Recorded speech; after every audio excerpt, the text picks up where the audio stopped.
This forum is videotaped, and you can see it online later. Um, and the signature's on the paper about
letting us do that. And it's also televised so that people might come in over the web. Today we have Pete Perley, and I first met him. We were kind of trying to write Construct in the late 80s when he was a professor at Berkeley and well regarded by the graduate students that I was around. And he's gone off to Xerox PARC, worked on sense making for a long, long time. And intelligent tutoring, I hear his old interest is coming back in a fantastic form with a grant proposal that he's writing with one of our faculty, Joy. So that's really exciting. But this information foraging is a very interesting topic that's been a long, large research area for Xerox PARC. They like to call it just PARC now. And so Pete will oblige us by telling us a little about what is PARC. Sure. But that'll take 30 seconds, I hope. Yeah. And then he'll tell us about this foraging. Sure. Thank you for coming. Yeah, thanks, Ted. Right, so Ted and Joy asked me to just say a little bit about PARC for, especially for the students who may not know its history. But PARC was, a research division of Xerox, started in the early 70s, 71, 72, I guess. And its mission was to invent the office of the future. And they pulled together, it happened to be a recession at that time, and they pulled together a bunch of great research scientists, computer scientists especially, that happened to be on the market at that time, and put them to work on this. And out of that effort came things like the graphical user interface. Basically, the entire Windows graphical interface is probably due to PARC. Ethernet, the design of the interactive mouse. The thing that PARC made most money for Xerox was actually laser printing. So I think it's estimated that it's made multiple billions of dollars just on patents alone, and so we paid for ourselves. Now, in the early 2000s, 2001, 2002, PARC was spun out of Xerox, although we're still a wholly owned subsidiary. And currently, we get less than half of our funding from Xerox for basic exploratory research. And the rest comes from government. So we get government contracts, NSF, DARPA, all the rest. We get a certain amount from licensing and patents that we've accumulated over the years. And a certain percentage, smaller percentage, comes from other commercial entities that come to us for help. To a large extent, we continue on this mission of trying to reinvent personal computing in the modern age. We have 2 hardware labs and 2 software labs, 2 computer science labs that are doing research in everything from statistical natural language processing, conversation analysis, to solar panels, to social media. So we kind of run the full gamut.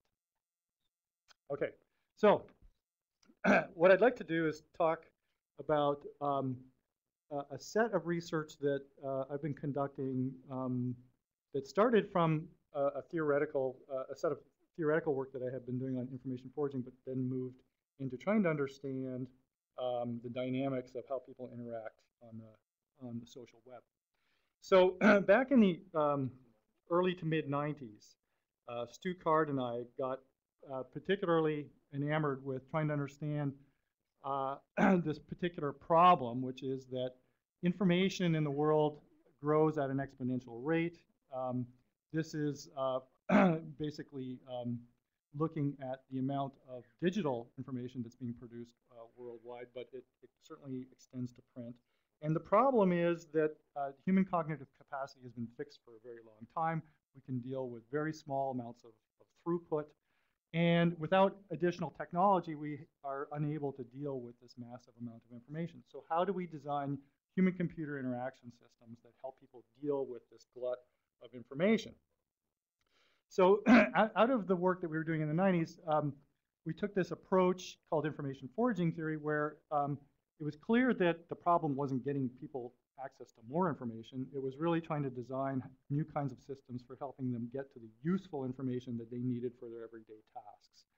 And so we were working on trying to develop a foundational theory that would allow us to predict new kinds of designs that were aimed at optimizing or increasing the rate at which people get to the useful information that they want to use. It's biologically inspired in particular by a class of theory called optimal foraging theory. And in particular, many of the models that we develop are known in psychology as a combination of what's called rational analysis, which is essentially kind of variations on Bayesian analysis of tasks, and computational cognitive modeling, where we really try to understand the underlying cognitive processes that give rise to behavior. So the underlying metaphor for information foraging theory is we, by analogy, looked at many of the models that were used in biology to characterize how organisms forage for food. And in biology, and also to some extent in anthropology, you look at organisms as these engineered systems who have various kinds of strategies and behaviors for searching around the environment for food.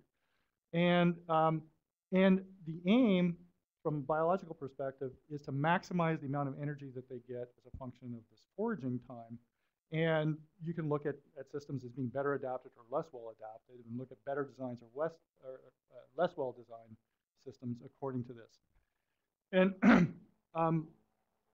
and so what we did was we took several of the models that we saw in the biological world and applied them by analogy to the information world, where we say, well, look, different kinds of human-computer interaction systems are going to provide different ways of interacting with behavior. And the goal of people is basically to maximize the amount of useful information that they get as a function of their interaction time. And so they will choose behaviors and strategies that maximize this. And one can produce different kinds of designs that help them optimize for the amount of useful information. So we can both study how people shape their behavior and then figure out how to shape new kinds of systems that give them better access to information. So one approach that we have to this is to analyze the kinds of problems that people face and analyze that, as I said, from kind of a rational kind of engineering style analysis, and then use that as a way to frame our understanding of how humans are actually performing, interacting with these systems. And the way that we do this primarily is by using cognitive computational models, and the one that I've used most frequently is this ACT-R architecture that comes out of CMU East, out of John Anderson's group. It's basically, it's a production system architecture in which there are various modules that represent memories that are associated with long-term memory, storing goals, interacting manually with the outside world, perceiving things in the outside world. And each one of these modules is associated with a particular part of the brain. So you can actually do fMRI studies and verify whether your model is capturing what's going on in a particular task. So just to illustrate concretely a particular model, one that is, at least for a task that people are most familiar with, I worked with Wei-Tat Fu, who's now at the University of Illinois, on trying to predict the web browsing behavior of people on a variety of tasks. And so in this particular study, we went out on the web and basically recruited people to perform various kinds of web browsing tasks. So we would give them a task, and we got almost 700 people to perform this. And we would assign them to different websites, and we would give them various kinds of tasks, like look up 401k or look up information on how to do something in Yahoo. Various kinds of difficulty that we verified using other kinds of experimental methods. And then we built this particular model called SNIFAC, which is implemented in the ACT architecture. And by simulation, we would run the simulation in kind of Monte Carlo mode. It has a certain amount of stochasticity to it. And then give it the same tasks and look at the behavior of the system and compare it to the actual people that we had seen. And just to give you, one of the highlight results. So we were able to predict with fairly good fits the actual link choices that people would make on these particular tasks. So this is for 2 different websites, and each point here represents some particular link on some particular page on that website.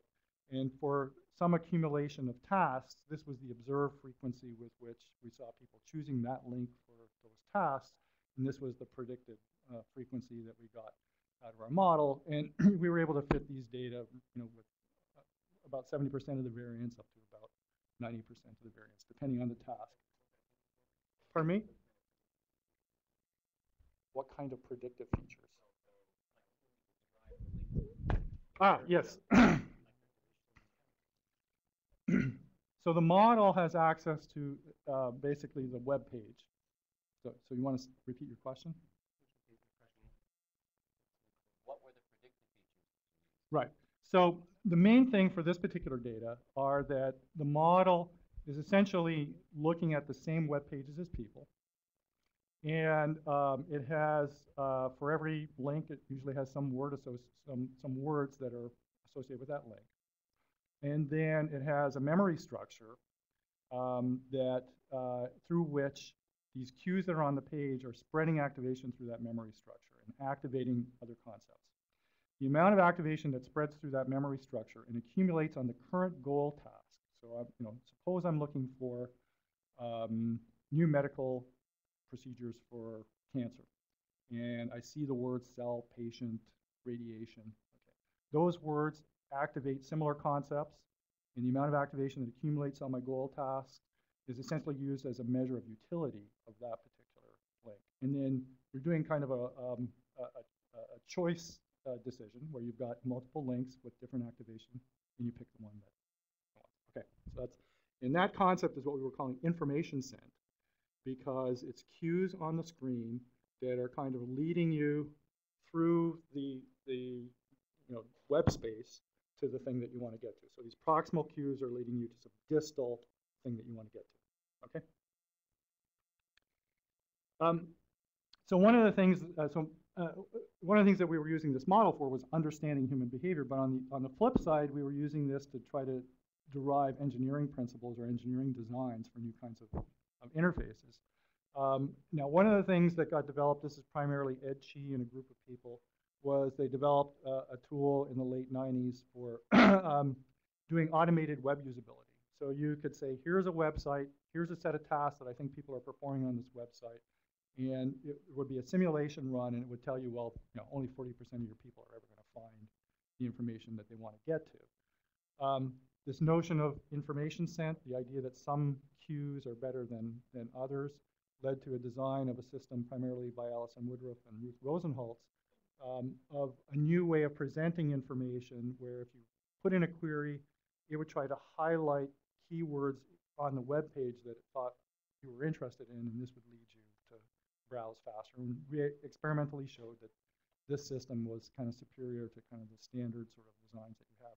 And this is another variation on the same idea by Chris Olsen, where rather than look at the queries that you were generating, would look at your browsing behavior and try to infer by the choices that you made what words you were interested in. And then on the next page would be highlighting the links that it thought you might be interested in, so you would make those choices faster and better to get to the thing that you wanted to. And for each one of these things, we had experimental evidence that showed that the predictions were on the right track. So all of that was really kind of looking kind of at individuals interacting with these complex, intelligent information interaction systems. And of course, in the 2000s, the big thing has been that the social web has taken off. And so gotten interested in trying to understand behavior, and especially information-seeking behavior, and also information production behavior that's happening in the social web. So one model that I worked on, a very simple, basic social information foraging model, was just an extension of the previous one, and it basically focuses in on trying to understand what are the costs and benefits of cooperating with other people, where you kind of are exchanging information about where to find stuff. And I'll show you a concrete example in the context of tagging in a second. And the particular model is related to one that, for anyone who knows, that was developed by Bernardo Huberman and Tad Hogg many years ago on cooperative problem solving. So I could go into the mathematics, but the basic idea is this. When we're looking at individuals searching for information, let's say on the web,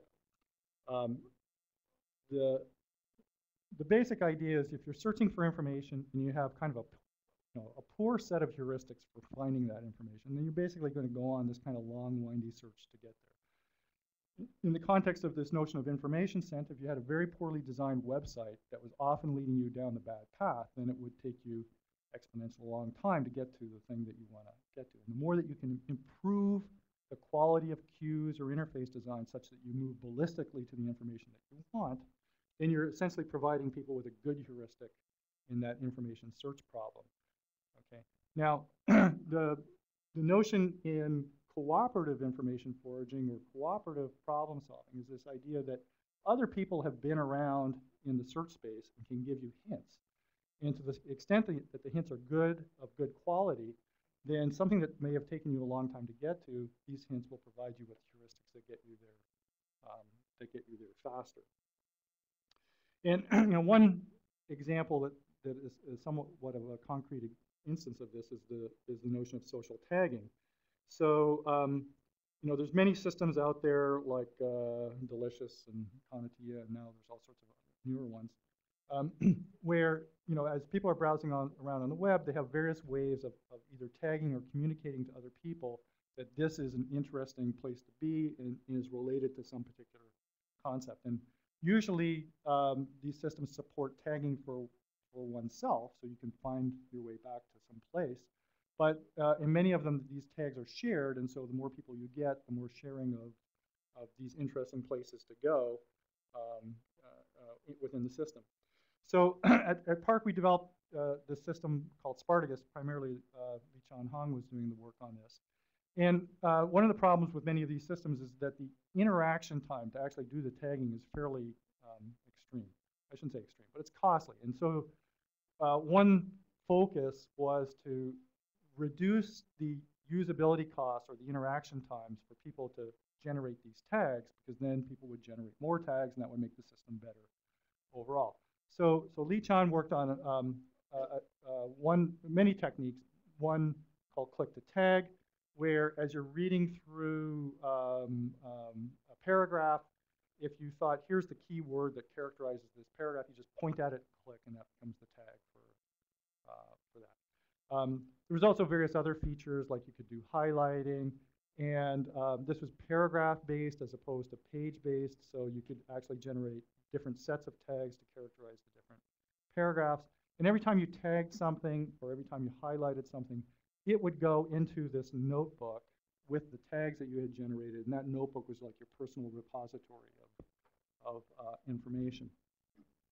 So we studied this in a number of experiments. One set of experiments that I won't talk to, we actually verified that in fact people do generate more tags when you lower the usability costs, and in fact they do it in a way that's predicted by information foraging theory. You can predict exactly how many tags they will generate.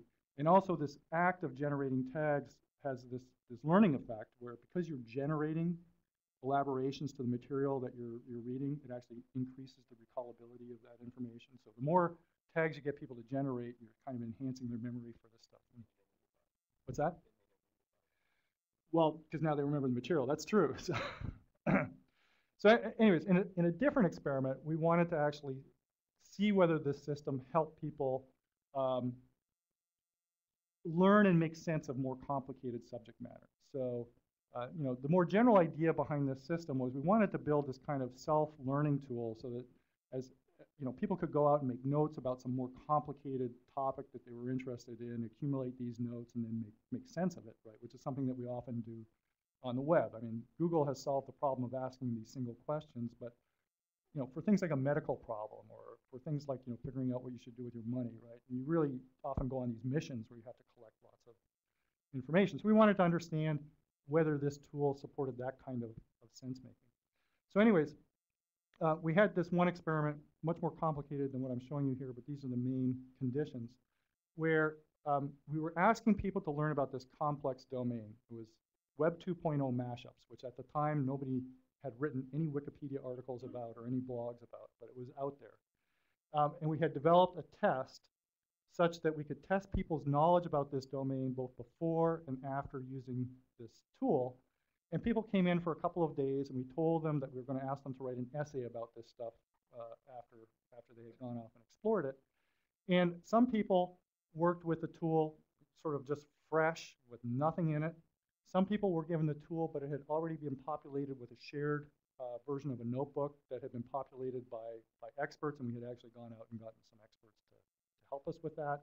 And then we had people working with Google in a standard Office suite, just doing this with a regular browser. And then we had this post test. And so what we,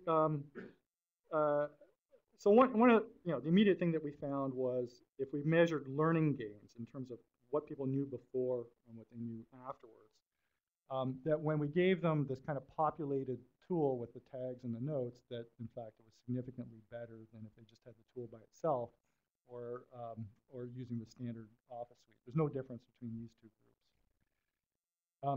So in some sense, in retrospect, that doesn't seem very surprising. But then what we wanted to do was to actually use the data from this experiment to see whether we could do something else. One was we wanted to see whether, in some sense, we had this idea that what if we could build a user model that we could actually embed in the system so it could make recommendations about what you need to learn next. And so this is partly on that particular path. So what we wanted to do was see, can we measure the changes in a user state of model as they're accumulating these materials and reading through these materials. And so what we're going to do is we're going to look at what's the precision of the information that they're encountering with respect to this particular topic that they're learning about. And using this model, since we had these test questions that we had given, and if we're really modeling these users with any degree of accuracy, we ought to be able to predict how well they can answer these particular questions that we gave them. So we want the model, what we want to do is observe what people are doing and then actually predict how their performance will be on these questions. So the approach, which I developed with Sanjay Kairam, who's a student at Stanford right now, was to think of it in the following way. So what we do is we think of this domain, Web 2.0 mashups, or any other arbitrary one, as consisting of a number of topics that need to be mastered. And what we're going to use is a particular kind of approach called topic modeling, which is basically a Bayesian language approach. And so we can look at any collection of text and kind of induce one of these topic models. And the idea was, well, we can figure out what the latent topics are in this domain. And for any particular user, we want to be able to predict what their current state of knowledge is with respect to these topics. So they're strong in this topic and weak in this particular topic. And now we're going to look at every individual question that they're answering and say, well, that question is just some mixture of these topics. And as a person is reading new material, we can say, well, what's the weight of the topics in that material that they're reading? And we can go from what their initial knowledge state is, plus the strength of knowledge about different topics that they're gaining from reading, and then we can update what their knowledge state is, and then make new predictions about how well they'll answer questions. So this basic model of topic modeling is one where you say, It's a very simple kind of statistical approach where you say, okay, I've got a bunch of documents, and within those documents, there's some mixture of words that are in each document. And what we're going to infer through machine learning is these topics. And so documents can be seen as mixtures of topics, and then topics are basically some probability distributions over words. So to test this model, we have to develop a little bit of measuring of a measurement model, where we say what we're trying to do is, from our user model, see if we can predict that a person will answer correctly on some particular item.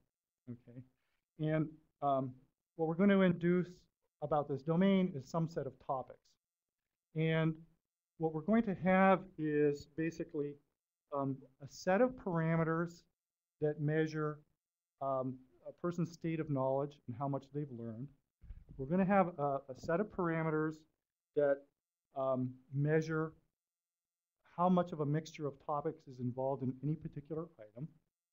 And then we're going to have the precision of the reading about the different topics. That's just going to be another set of parameters. And then this just goes into a logistic regression. And so what we're, so for any particular domain, we're going to have some fixed set of topics. And what we're going to have is just a set of weights that determine what's the proportion of each topic that's probed by a particular test item. How do we do that? We take each test item, we throw it out into Google, we get the top 100 results, and that constitutes a corpus that we think represents the topics mixed into that particular question. And now we can take the topics associated with that question and see how it weights against the topics that are in the particular corpus that this person is supposed to be learning about.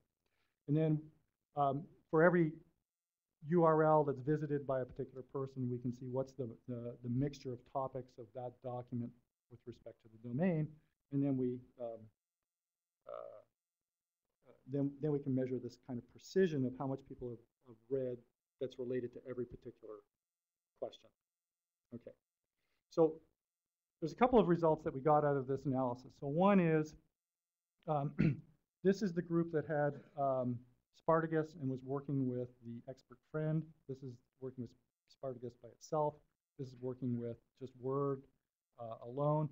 What we find is that the system itself helps people to focus on much more precise information, as you would expect. We see that people actually read less, so they're getting more precise information and they're reading less. And then within the model, there's this estimate of how much uptake people are getting from reading this material. And what we find is that the learning rates are much higher for the people that are working with this Spartacus system. So what we're seeing is that we can develop these kind of simple user models that can capture what people are learning. Implicit in all of this is this thing that I said earlier, that it's this sharing of tags that one can think of as kind of a cooperative information foraging process. And it seems to lead to this more precise and efficient kind of learning. Okay, so another thing that we've been looking at is this issue of finding credible information on the web. So as you move to a media world where you're not always just relying on Fox News and the New York Times, where you can sort of understand what their biases or expertise might be, you're in a world where you really don't know who these people are who are on Twitter or whatever. And so how do you help people judge credibility? So we were working with, in the context of this Army Research Lab Network Science Alliance, with Wayne Gray, who's an ACT-R person who's at RPI, and Tobias Hollerer, who's a visualization interface person at UCSB. And one piece of what we were trying to do is understand cognitively what we think people are doing when they're making credibility judgments. And it's a much more complex story than what I'm going to present here, but we have one piece of it. And then building user interfaces that help people find credible information. So in psychology, traditional psychology and in communications, There's lots of definitions of what credibility is, but they tend to center around two parts. One is that the source has some knowledge and expertise about the domain, and that they're trustworthy. They're not trying to lead you down a garden path. They're unbiased in some sense. So we focused in on trying to understand credibility judgments in Twitter, and this is with a former student, Kevin Canini, and Bongwan Su, who was a colleague at Park. So we did a variety of experiments where we were looking at presentation methods for information on Twitter. We were doing a variety of manipulations of how one could present a user and what they talked about. One was kind of social information, so things like how many followers they have and who they're following. Various ways of summarizing everything that they'd ever written, and also just, you know, how many tweets do you present to give people kind of some sense of what they're doing. So in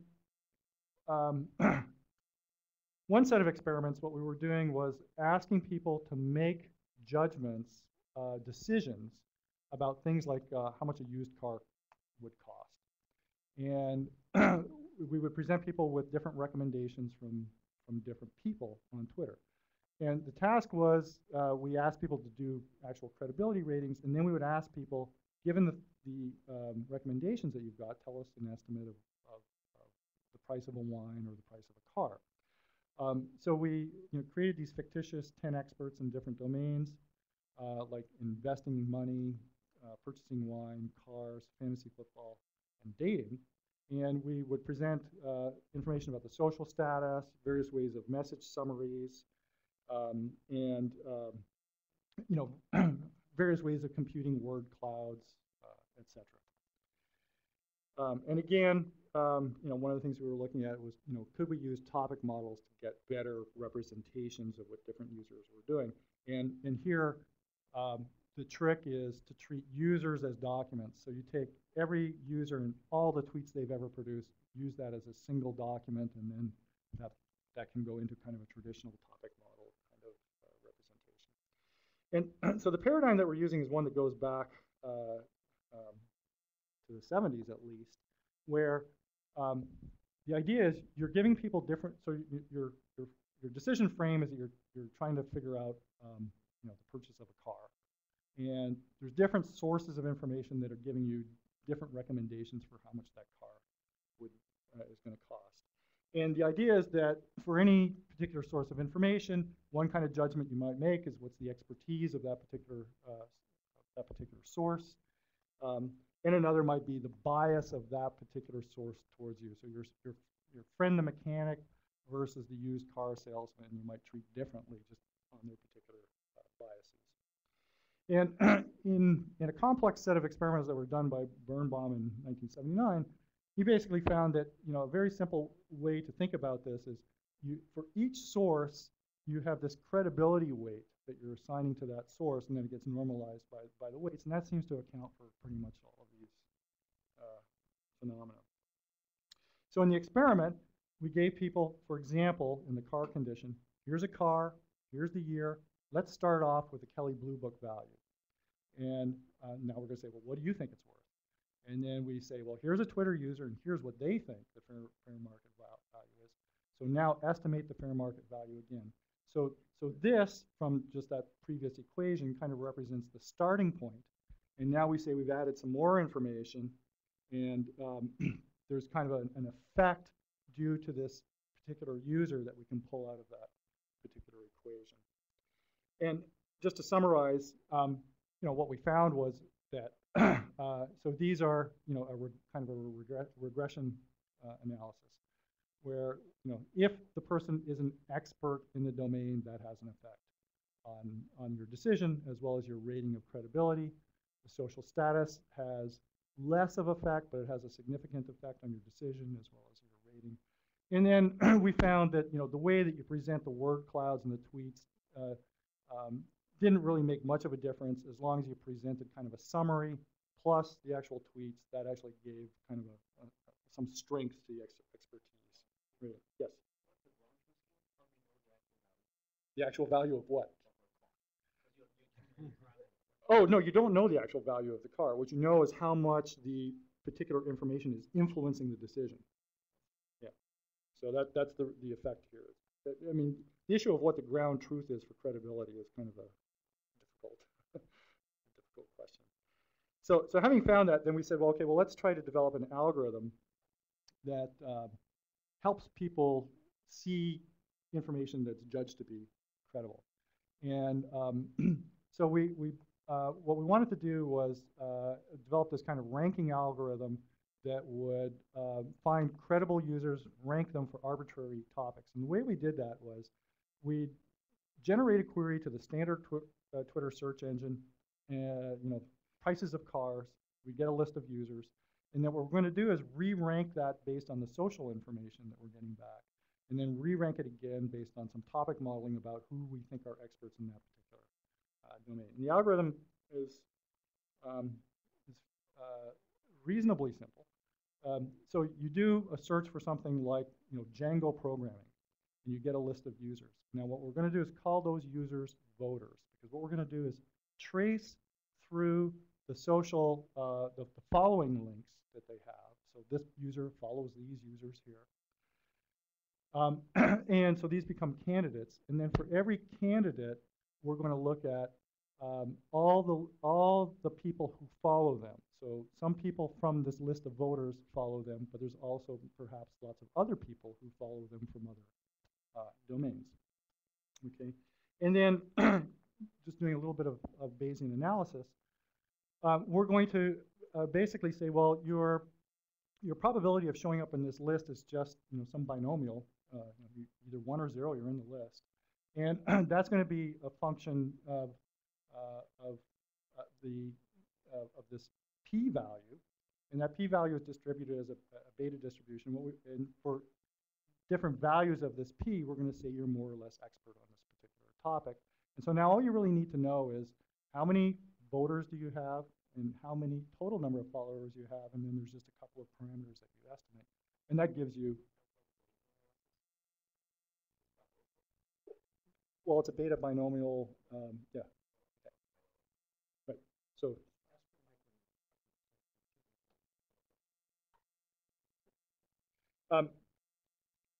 And then we do, so that gives us a ranking socially, and then we re-rank based on the content.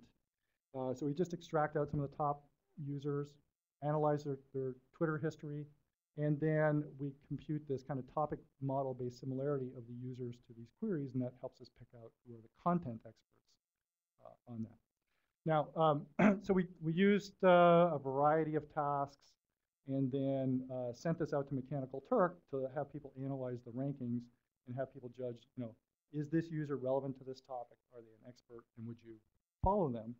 And we compared them to the ground truth in this case is a curated site called WeFollow, where people have to register to be experts in an area, and then other people judge whether you really are an expert in that area, and you have to obviously have lots of activity to be an expert on wine or whatever.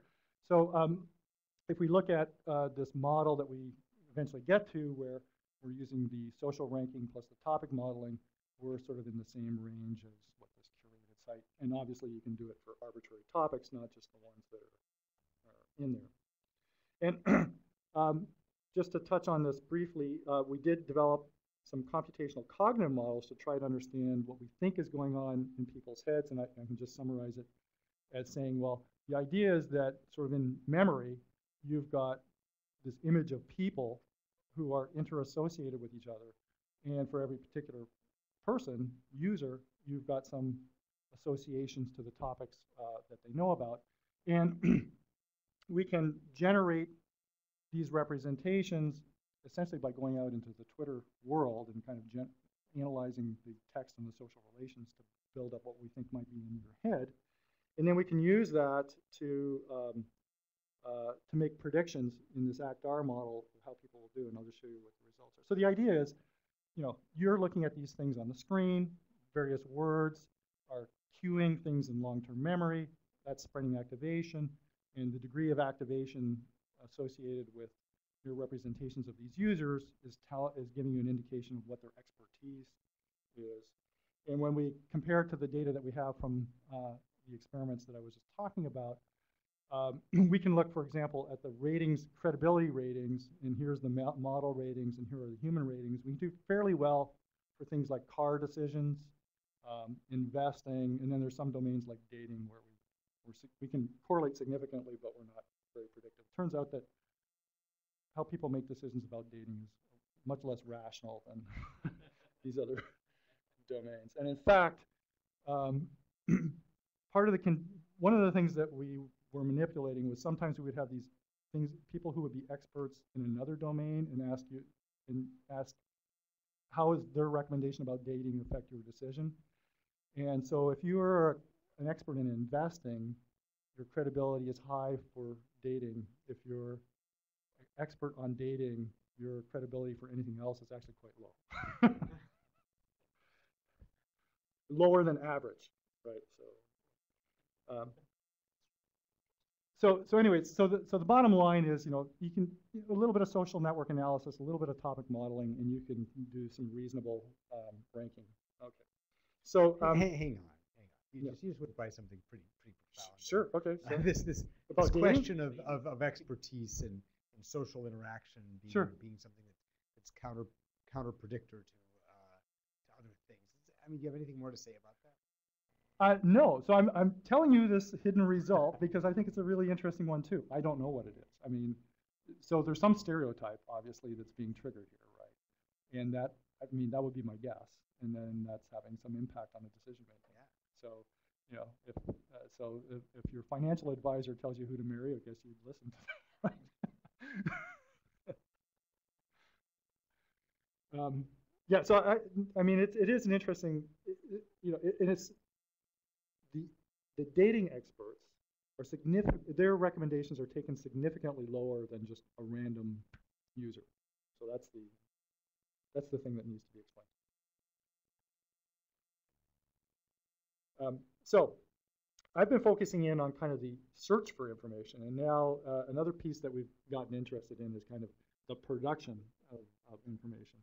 And one that we got interested in about 5 or 6 years ago was trying to understand, in particular, things like Wikipedia and what it is that makes those things work. In some sense, what makes them sustainable, and what gives them quality. Okay. And one reason I got interested in this was we were doing some government contracts for for the intelligence agencies where they were trying to figure out, well, how can you produce technology that would allow people to share information and come to collective hypotheses about what was going on out there in the world. And someone said, well, you should really look at Lostpedia. And I happened to be interested in the TV show Lost at the time, so I did. So I don't know how many people know what Lost was about, but it was basically this science fiction mystery show with a certain amount of drama to it, where you never really knew what was going on. It was a mystery. And so every week there would be these reveals, like new information.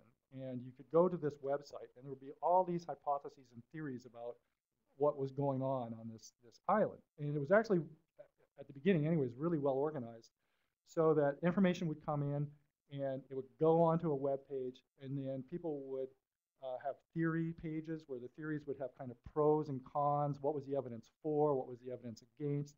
People would collect, in the TV show, there's all sorts of various images, and there's glyphs.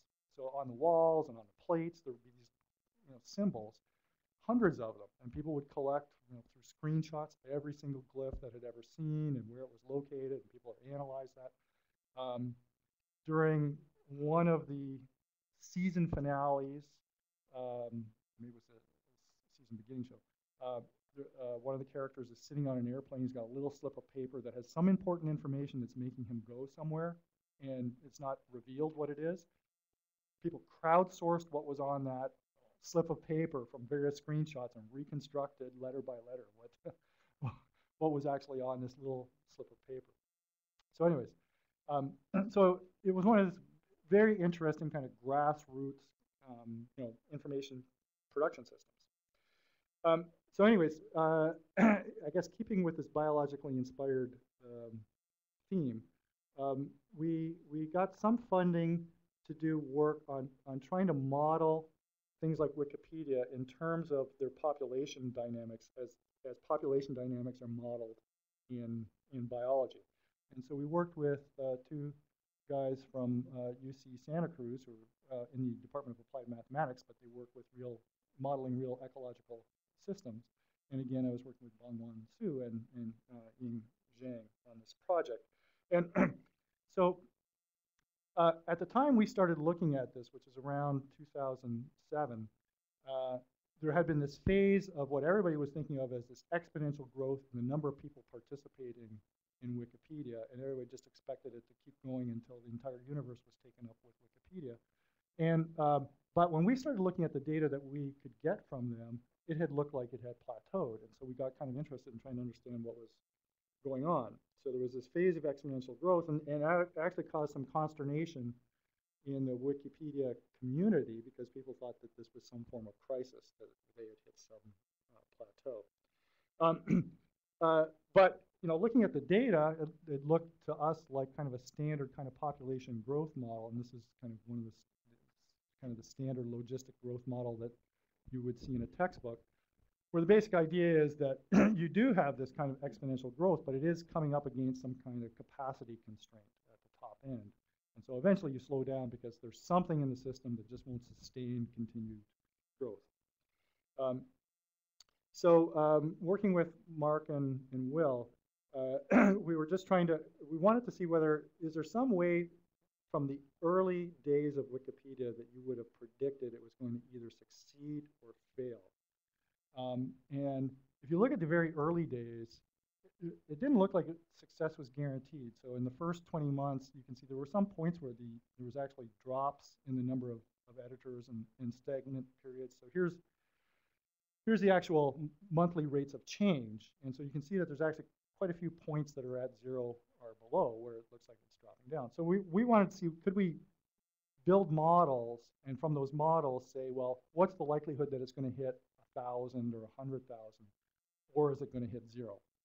And so what we did, sorry, I'll go back here, was use kind of a apparently standard approach, or I shouldn't say standard approach, an approach known to applied biologists, to use stochastic differential equations to try to actually model this.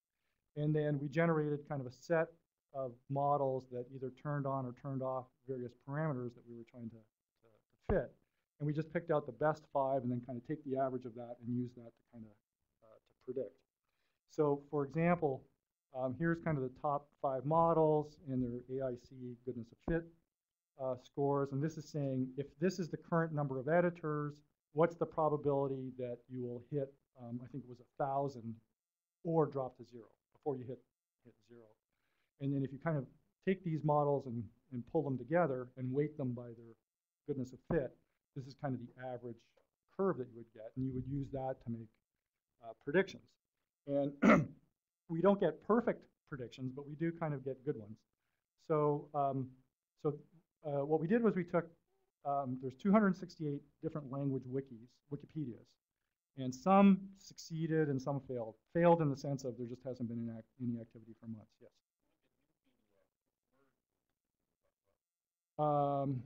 Is that part of the data set? Probably. Well, no. These are ones that originate fairly early on. So like in the early 2000s. About Nupedia, and that raises some questions as to whether or not you also looked at later Intellipedia, since you were being funded by them. Oh no. This is just Wikipedia. Yeah. Okay. And also Conservapedia is another. Yeah. No. There's many wikis, and there's lots of examples of failures. The problem is actually finding ones where you know they started and they failed. Those are the ones that are really hard for us to get. Christianpedia failed. That's a recent one.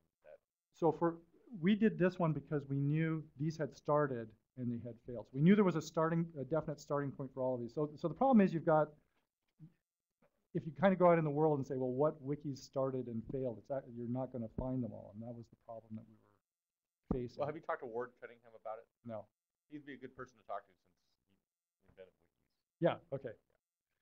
Yeah. So the issue is, how do you get to a representative sample of both positive and negative cases? So that was the real issue that we faced. Yes. Quick question. I'm a little bit curious about like how do you define like a wiki succeeded or failed, because it seems like you're um, looking at the number of editors, but like maybe I would think that wiki would succeed based on the quality of the articles, like not Yeah, necessarily. so this is purely based on whether you have whether you continue to have an editing population. So we had some heuristic which was like 6 months. So you know there had been no editing for 6 months. So that would be one that we would consider that would fail. Now you could say, well, it's a perfectly fine wiki, and there's nothing else to write in you know Swahili or something like that, right? So so that's a different judgment, and I'll talk about some quality metrics in a second. But anyways, so what we're doing is we're predicting what's the probability of whatever the success threshold is. We're not, the ideal would be to have this nice straight line, but we are kind of in the right direction on these things. And,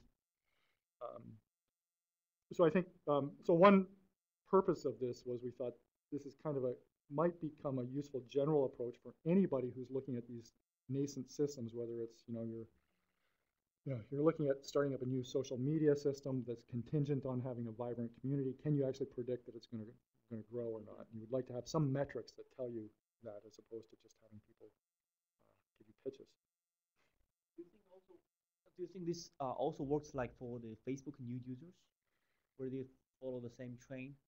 That's a good question. I mean, we don't have access to that data, so I don't know. But I mean, this is the issue: is can you? I mean, there is this issue of how do you predict what's going to attract the influx of new users into this? And I don't think anybody has a good story of how you predict that. There's this kind of latent demand to participate in whatever your thing is. That's the thing that's the difficult thing to measure, right? So why people migrate from Friendster or MySpace to Facebook, I don't know. I mean, people can give you all kinds of stories. But, right. So in the next couple of minutes, I'm going to try to explain another approach that we took to trying to understand Wikipedia. So this is work again with Ying, and also a student who's now at CMU East, Pumba Peng. And here what we did was we tried to develop an agent-based model based on kind of very simple rules of interaction and editing that could simulate some of the main phenomena that we saw in Wikipedia. So the way we think of this is we've got, people are generating these pages, and there's certain users who are associated with editing various pages to different kinds of degrees.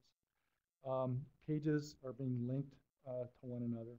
And so what we want to understand is this kind of graph growth process, right? And people are, to different degrees generating different numbers of edits, and pages have different distributions of editors and so on.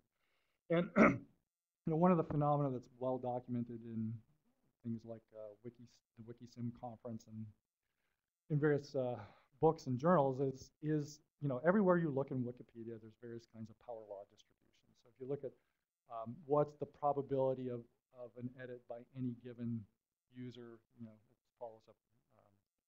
The amount of editing on any page follows a power law distribution. The probability of inlinks and outlinks on any page follows a power law distribution. And within pages, you also get these distributions that are power law distributions in terms of the amount of edits by different editors. So that's one thing that kind of constrains whatever you're going to generate. Now it turns out, so one of the things we were interested in is trying to understand, could you predict the quality of pages, and could you predict, where quality is some metric of people, of the page, but I guess what we're really interested in is trying to understand what attracts readers. And it turns out that raw edits doesn't seem to do a very good job. So this is the plot of number of edits on a page by the readership of that page. And there's some correlation, but it's not really a very strong one. So, so Ying and Pumba mainly kind of came up with, and this is a paper that was at the Collective Intelligence Conference, a quality metric that kind of measures both the diversity of editing that's happening on a page, as well as some metric of the cost. And it's basically an entropy measure defined over the distribution of amount of editing being done on that page by different editors, and then this kind of this kind of encoding metric that says, you know, take the log of that probability distribution and take the expected value of that. And this diversity metric Q, which is plotted here, actually correlates fairly well with readership. And it turns out that it's also related to things like the power law alphas that we're seeing on these distributions. Okay, and there's kind of an analysis of entropy that kind of leads to that particular metric. So in our simulation model, what we're assuming is that for any particular page, think of a page as a topic, there's kind of only so many things that can be written about that particular topic. So there's kind of a capacity to it, right? And so any particular page at any particular point in time might be in a state where, you know, kind of half of what could be written about it has been written, and then eventually it might hit some capacity. And then for any particular user, we have another rule where we say, well, if we've seen an editor, you know, write something on these different pages, then we assume they know something about those pages. And the likelihood that they know things about other pages that are related to it is just a function of the distance between that page and those other pages based purely on the link structure that we can observe. So there's kind of a knowledge distance, and people are less likely to write about things that they know less about. And so we can define kind of three rules that kind of give us some dynamics. So we say users are coming into the system at some particular rate, and this is just a logistic kind of curve. And then for any particular page, the amount of production on that page is just this multiplicative process. There's just some fraction of likelihood that you'll edit some more on that. And then where you choose, what page you choose to write is determined by how close in terms of this knowledge locality it is to what things that you've already written about. And then there's this preferential attachment. So pages that are very popular are going to be popular places for you also to write to. And then if we and this is just a little net logo simulation that Pumbaa wrote, but if you just use those simple rules, you know, here's the data plots for Wikipedia. The simulation starts to approximate, you know, the kinds of phenomena that we see. Especially, it generates these kind of Q values that seem to correlate, you know, with alpha and entropy and these other metrics that we have in the data.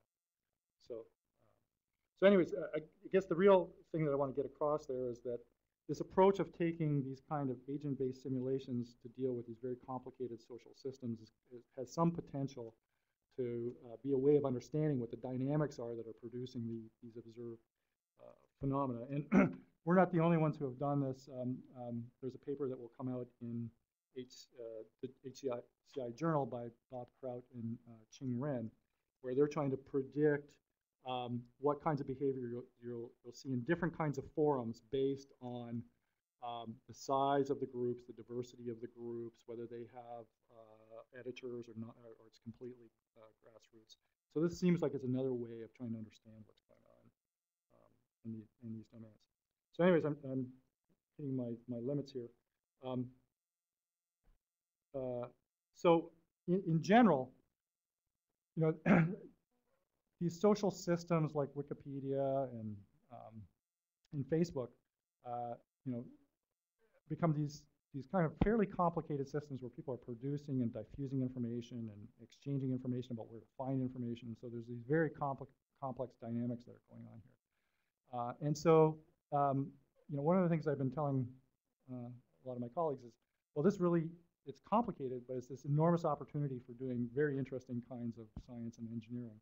Because you really, to understand what's going on in a lot of these systems, you have to at least have some ability to kind of understand things that are happening down at the psychological level of the individual, at the level of hundreds of milliseconds to tens of seconds, and understand how the behavior that's happening there is percolating upward to produce these social phenomena, right? And then being embedded in these social systems somehow is shaping the dynamics of what's happening down here.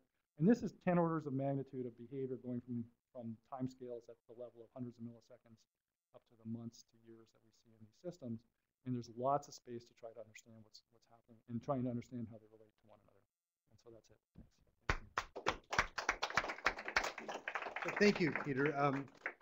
You probably don't think about it, but we've spent some time thinking about data from Twitter feeds from disasters, and there's some other big data things going on here that are somewhat related.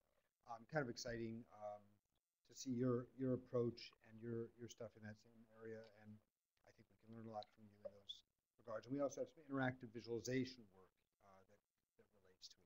But I know that it's 2:30, and mostly we'll just have a conversation out in the hall. Just who would like to ask a question though before we go? Because it's, I mean, it's a moment as your heads are all full of this great stuff and this great talk. Anybody have a question you want to share?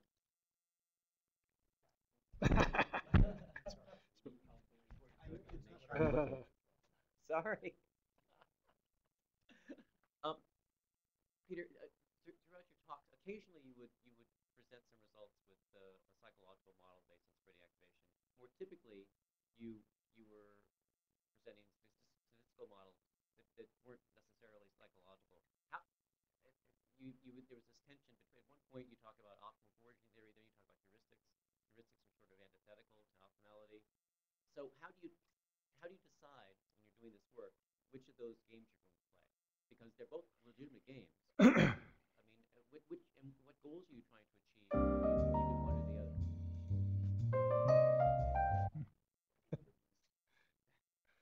other? They love your question.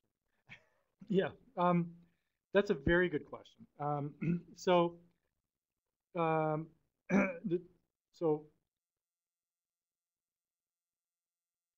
one answer is that just to take the optimal foraging in the cognitive model. Okay, so as a concrete example,